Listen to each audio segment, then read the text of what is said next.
What's up, guys? JPat Diecast here with a 2025 Daytona 500 slash duels predictions and preview video. And before we get into all that, I just want to get this out of the way first. I said, I think December, January, in my Instagram post that I wanted to rebrand. I wanted to do more than just diecast reviews, which for the people who do enjoy my diecast reviews, again, I'm no thousands. I don't even have 1,000 subs, and this is the only way to do it is just to do it. For those of you who enjoy my diecast reviews, don't worry, they're not going anywhere. I love doing them. That's my hobby. That's not going anywhere. That's still going to be part of this. But I am going to make myself, when I can, my schedule is busy, my life is hectic, but when you enjoy something, you love something, you can always make some time for it. And I'm going to be doing these a preview, predictions, and then after the race, either on Monday, probably on Monday, or Sunday night, depending on what's going on, maybe even Tuesday, a post-race video with thoughts and whatnot. I've been watching NASCAR YouTubers for a while now, and I've always thought, like, I think I can do that. I think I'd enjoy it. And again, I'm not saying I'm not going to be as successful as those guys. They've been doing it a while.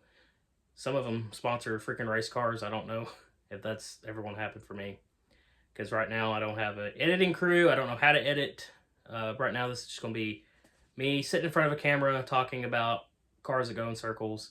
And more than likely people who come across and be like, that's cringy, and turn it off. However, if I was worried about that, I wouldn't be doing reviews of toy cars. So here we are now. Starting this up. We're going to see where this goes. I don't expect much, but I'm going to keep to it, and I want people to interact. I'm fully expecting assholes to be in there.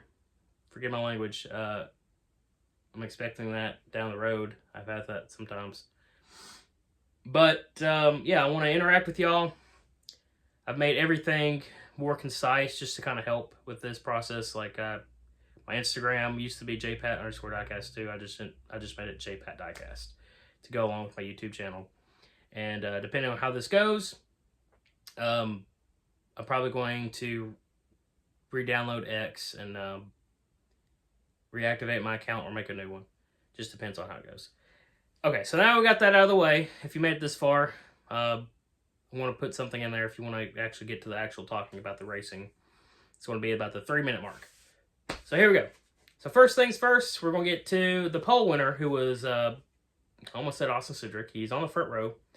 I always get Austin Cindric and Chase Briscoe confused because they kind of seem linked throughout their career. So yeah, Chase Briscoe got the pole in his first start with Joe Gibbs. I kind of figured that him being with Gibbs would definitely be a boost in his career. He was definitely the best, probably the best at Stewart-Haas the last couple years. And yeah, he's starting off good. Austin Cindric is on the front row with him. Cindric already has a Daytona 500 under his belt and is good at these super speedway races, so there's no surprise there.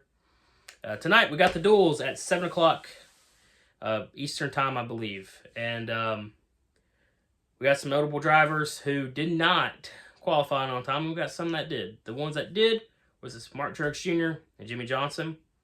So they are locked in the show no matter what happens. And so they're probably going to be riding around just keeping their equipment safe, more than likely, during the duels. The most notable driver that did not get in on speed was Justin Allgaier, JRM's first Cup Series entry. Looking at this, so there's going to be two spots each duel. And I think the other drivers that are in on speed that I think he might have to worry about, depending on something bad happening, like a mechanical failure or a wreck, I think he's good. Because Helio Castroneves is the other guy. They're both on the dual one. Castroneves has that provisional that he might use. I don't like that, really. It's very confusing. I don't think a guy, just because... I don't like that. I don't think that a guy that... Because they don't give provisionals to Jimmy Johnson or Kyle Larson when they try to make the Indy 500. I know a little different. But anyways, more than likely Castroneves is going to be in the show, which I'm rooting for. I want Castroneves in it. I want big names in NASCAR, like it used to be. I think Allgaier is going to get in. He's an experienced driver. He's a good driver. He's got a championship in the Xfinity Series.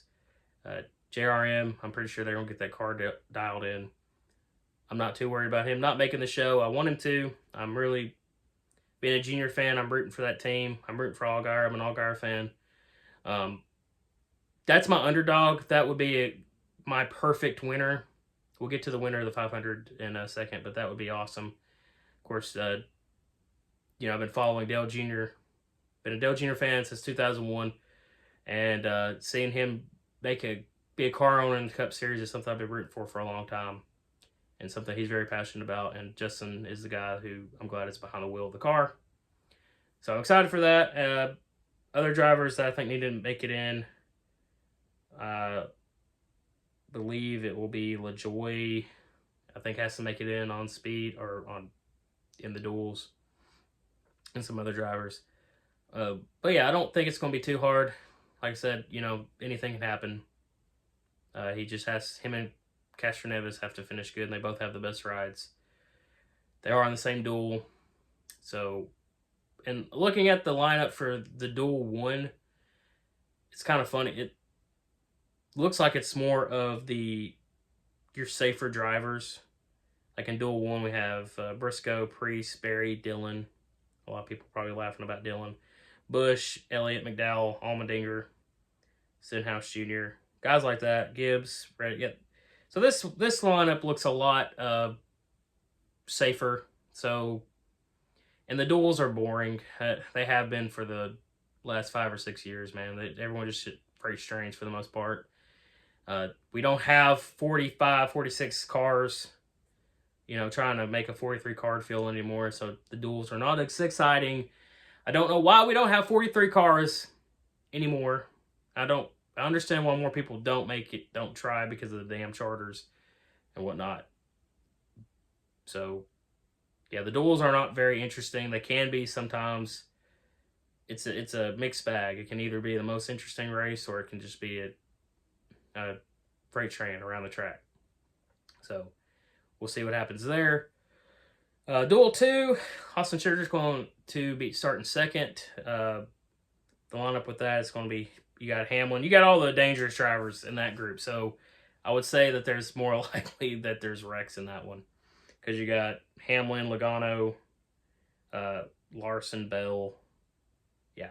You got Keselowski. Both the RFK drivers. Not both. I kind of forgot there's 3 now. So Priest is in the first one. Which Priest had a really fast car. He qualified 3rd on speed. So I could see Priest winning one of the duels. Especially, I could see Priest winning the duel, but it really wouldn't. I don't think that would help his starting spot any because he's the next one up from the front row. As far as the second duel, you got Hamlin and Logano. Who knows who's going to win that one? That one will probably be a more interesting race if I had to bet. But I really don't care about many drivers in that one personally. But yeah, so that'll be interesting. So that's the duels. They're tonight.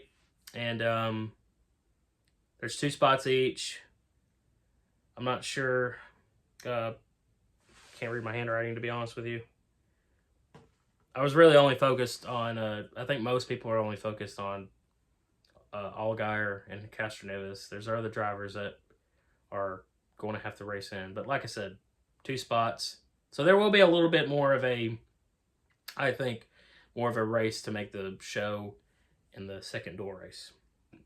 Now, on to the Daytona 500 itself. Who do I think is going to win? If you follow me on Instagram, I want to say that a lot. You might have seen that I have a full prediction list, and I'm going to go off that all year. I'm not going to sway it, even I've committed to it. And I believe, in my gut, as cliche and fairy tale as it sounds, that Kyle Busch is going to get it on his 20th try. He's been close. He should have freaking won it in 2023. So close to winning it in 2023. He did good last year. He has a pretty fast car, it looks like, because I think he's starting 6, it looks like. may be wrong. Like I said, I just dotted some things down. Eventually I'll get my laptop on here and do stuff like that. But yeah, so I think Kyle Busch he's my pick. He's my gut feeling pick, and that's what I'm going to go off of. As it's cliche and fairy tale as it sounds, I think he's going to get it done. He's been close. This is the year. 20 years of trying, 20 years of heartache. Will we see everyone line up like they did for Dale? Probably not, but I think it would be cool, and I think it would be earned if he did. So yeah, my other driver, my kind of like head feeling is thinking, not Joey Logano, Ryan Blaney, because he has also been close. He's there at every restrictor plate race. He's a good restrictor plate racer. He's got a Ford. They're fast. They have kind of dominated. The stats don't show, but they've kind of dominated the plate super speedway races for the past 5 years or so. So yeah, those are my thoughts and predictions on that. Not really happy with the fanfare the Daytona 500 has been getting the last 5 years. The aura it has just kind of been lost.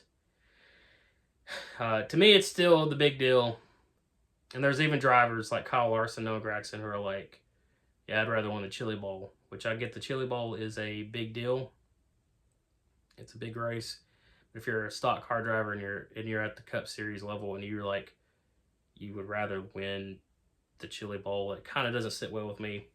That's just the headspace a lot of these drivers are in now, which is kind of the problem, one of the problems with the sport. But yeah, I'm very optimistic, and I want the sport to get back to where it was back when I was watching it. You know, I started watching it in 2001, mid 2000s. Will it ever do that? I don't know. But that being said, it's pretty much all I have to say.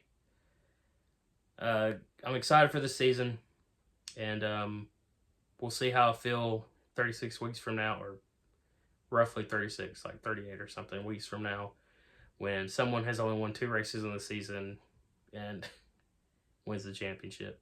So I hope that doesn't happen this year, but it's always a possibility. But anyways, that's it. I'm excited.